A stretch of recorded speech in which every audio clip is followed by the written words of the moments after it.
جو یہ کریں گے، جیسی زبان یہ استعمال کریں گے، اسی طرح جواب دیا جائے گا. اور ان کی دھوس دھاندلی اور ان کی وزیروں کی بد کلامی سے اب کوئی نہیں ڈرتا. اس حکومت کے وزیر خارجہ شاہ محمود قریشی، جو سندھ سے الیکشن لڑنے سے ان کو بو نہیں آتی، جن کو سندھ کے چندے سے بو نہیں آتی، جن کو سندھ میں جا کر غوث بننے سے بو نہیں آتی، وہ ایسے ماحول میں جب وہ اس ملک کے 22 کروڑ عوام کو ہاتھ پاؤں باندھ کر موت کے سامنے پھینک چکے ہیں یہ حکومت، وہ کہتے ہیں کہ انہیں سندھ سے بو، انہیں پیپلز پارٹی سے سندھ کی بو آ رہی ہے.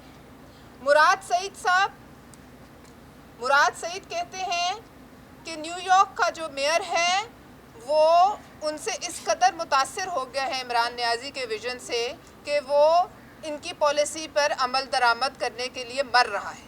یہ ہے ان کے وزیر جو شگوفے چھوڑنے کی وزارت کے انچارج ہیں، مراد سعید صاحب. عثمان بزدار صاحب اسی اثناء میں کہ جب تمام ملک جو ہے وہ اپنی لوگوں کو پڑی ہے اور لوگ لڑ رہے ہیں نہتے اس بیماری سے، وہ جا کر اپنے علاقے میں اپنے والد محترم کے نام پر ایک ہاسپٹل کا افتتاح کرتے ہیں. آپ بتائیے کہ ان کے والد محترم نے ایسا کون سا کارنامہ سر انجام دیا ہے کہ اس ملک میں لوگوں کی کمی ہو گئی ہے کہ وہ عثمان بزدار صاحب کے والد صاحب کے نام پر ہسپتال اسی اثناء میں، اسی بیتی گنگا میں انہوں نے سوچا میں بھی ہاتھ دھو لوں اور وہ جا کر اپنا افتتاح کریں. زلفی بخاری کمپیوٹر میں بیٹھے ہیں، فوٹو شاپ سے کھیل رہے ہیں، وانٹڈ کے پوسٹر بنا رہے ہیں اور شہباز شریف کی تصویریں لگا رہی ہیں. یہ وہ زلفی بخاری ہے جس پر ان تمام چیزوں کا الزام ہے جو عمران نیازی کہ جو زمانہ جاہلیت میں کفر سمجھی جاتی تھی: money laundering, human smuggling, of شور کمپنیاں. اور یہ وہی زلفی نیازی ہے جس نے تافتان سے کرونا کا بازار گرم جمعہ بازار وہاں لگایا اور پورے ملک میں پھیلایا. اس آدمی کو کوئی پوچھنے والا نہیں، یہ اس وقت بیٹھ کر کمپیوٹر پہ کھیل رہا ہے. اور وزیر اعظم جو ہے وہ ڈرامے دیکھ رہا ہے. ماشاءاللہ پتہ نہیں کتنی قسطوں پر پہنچ گیا ہے. ملک اس وقت آٹو پائلٹ پر ہے. شیخ رشید کہتا ہے کہ ملک کے عوام 24 کروڑ ہو گئے ہیں اور ان سب نے اس کی موت کی ٹرینوں کی ٹکٹیں بک کرا لی ہیں. جس ٹرین میں آج تک جو بیٹھا شیخ رشید کے دور میں وہ یا جل کے مرا یا کٹ کے مرا. یہ ہے اس ملک کے منسٹرز اور یہ ہے اس ملک کی حکومت. اس وقت ہماری ٹیسٹنگ کیپیسٹی 0.17% ہے اور ہم 40,000 پہ پہنچ گئے ہیں.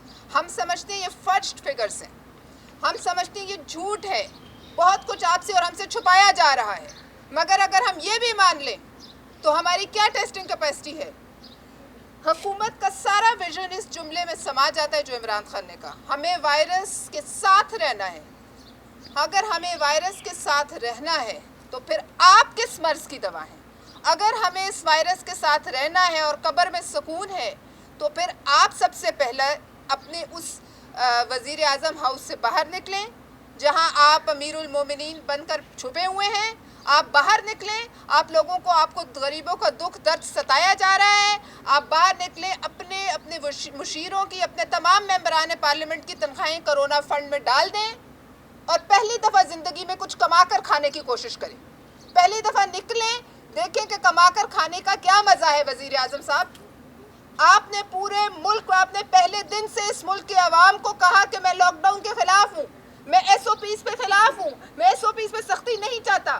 آپ کیا چاہتے ہیں؟ آپ چاہتے ہیں کہ آپ کو فنڈ ملے، ایڈ ملے، جتنی ہلاکتیں ہوں آپ اتنا ایک اس ملک کی تصویر پیش کریں مظلومیت کی اور اس پر پیسے کھائیں، اور جتنے ہم میں سے مر جائیں وہ مر جائیں، جو بچے ان پر آپ حکومت کریں. یہ نہیں ہو سکتا. عمران نیازی صاحب، اس ایک موت کا آج تک 800 ہوئی ہیں، 800 سے زیادہ، وہ آپ پر ہے، زلفی بخاری پر ہے، آپ کی کابینہ پر ہے. یہ خون ناحق، آپ اس سے کیسے ہاتھ دھو سکتے ہیں؟ میں یہ بھی کہنا چاہتی ہوں کہ جب موتیں بڑھیں گی تو یہی حکومت ہوگی. آج کی بات لکھ لیں اور یہ عمران نیازی کو جو کہیں گے یہ عوام کی غلطی ہے، یہ آپ پر ڈالیں گے. اس لیے آپ ان کا محاسبہ کیجئے. ان کی اس پالیسی میں ان کا جو اندر کا بھکاری ہے جو پہلے دن سے اس حکومت کے ساتھ پیدا ہوا ہے وہ نہیں مر سکتا جب تک ان کے اندر کا بھکاری نہیں مرے گا. یہ قوم اس کو یہ بھیک مانگنے پر لگا چکے ہیں.